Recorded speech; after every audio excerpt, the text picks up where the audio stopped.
Zita iš darbo ir sakė, kad mūsų kongregacija pramatyta apdovanoti Igno Šeiniaus premiją. Aš tikrai nepatikėjau. Sakau, čia yra klaida, čia neteisybė, čia taip būt negali. Ir apsiraminau. Bet kaip už poros dienų tą patį pasakė mūsų gerbiamas klebonas, kunigas Marius, tai tada aš tą žinią priėmiau tiesiog su grauduliu. Ir dabar pasakysiu jums kodėl. Mūsų kongregacija susikūrė 1957 metais, kada buvo juodžiausi metai Lietuvos bažnyčiai. Kunigai negalėjo išeiti iš bažnyčių, iš zakristijų.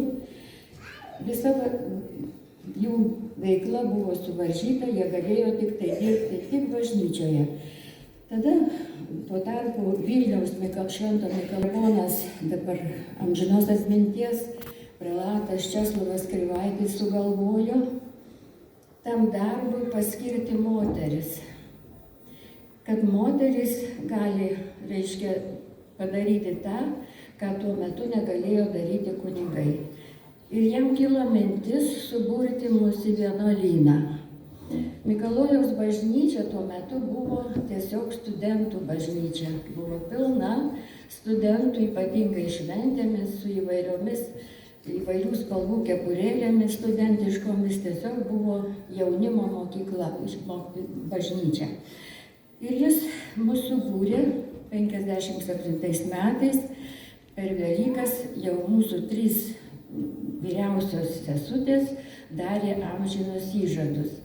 Mums konstituciją parašė kunigas daktaras Juozas Stakauskas, žinomas didelis žydų gelbėtojas karo metais, o pasirašė konstituciją mūsų tuometinis Kaišiadorių vyskupas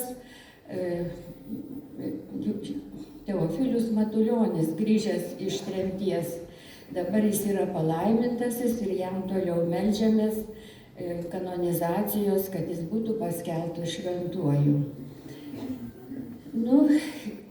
Tuo metu mes labai intensyviai dirbom. Mūsų buvo daug, jau buvo suburta apie 30 jaunuolių merginų, studenčių, visos buvom studentės.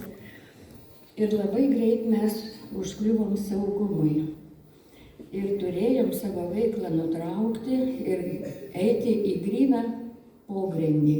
Bet mes prabuvom tam pogrindyje, kai kurios sesutės išėjo į kitus vienuolynus, mūsų liko ne taip daug, bet mes, likom tos pačios pagrindinės, nuo pat pradžios atsiradusios vienuolyne ir iki dabar. Nuo 79 metų mes jau Kernavėje, kadangi mūsų klebonas 19 metų buvo arkivyskupijos valdytojų, ėjo vyskupo pareigas, o po 19 metų jisai nutarė grįžti į savo vyskupiją, į Kaišiadorių vyskupiją ir norėjo dar padirbti parapijoje. Ir jam buvo paskirta Kernavė. Kai Kernavė atsirado, tai vyko labai dideli darbai ir statybos, ir remontai. Ir šalia tų darbų vyko, aišku, ir bažnytinis gyvenimas. Mes ten Kernavėj tiesiog dūzgėm kaip bitelės. Mes atvažinėdavom, čia praleisdavom savo laisvas dienas, atostogas. Ir, žodžiu, kiek begalėjom, aišku, buvo ir iš kitų vienuolynų atvažiuodavo kelios sesutės patalkinti. Ir taip, susikūrėm tą bazę. Atsistatė bažnyčia, pasistatė tvora, kurioje bažnyčios šventorius aptvertas ir yra įruoštos kryžiaus kelio stotys, mozaikinės ir daug kitų darbų. Čia negali